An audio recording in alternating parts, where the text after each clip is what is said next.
मैं बना रही हूँ प्याज, टमाटर, हरी मिर्च, धनिया, पुदीना से बनने वाली बहुत ही मज़ेदार, फ्रेश और खुशबूदार चटनी जो हर खाने के साथ बहुत ही ज़बरदस्त लगती है। तो यहाँ मैंने टमाटर, प्याज, हरी मिर्च को मोटा-मोटा सा काट लिया है। धनिये को और पुदीने को हमने अच्छे तरीके से वॉश कर लिया है। मैंने 2 टमाटर लिए हैं, 1 प्याज लिया है और जितनी मिक़दार में मैंने धनिया लिया है उससे हाफ़ मैं लूँगी पुदीना, ठीक है? और तकरीबन 2 से 3 जवे मैं लहसुन के भी इसमें शामिल करूँगी।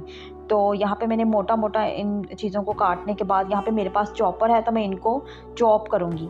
आप चाहें तो आप ब्लेंडर में इसको बहुत स्मूथ सा पेस्ट भी बना सकती हैं।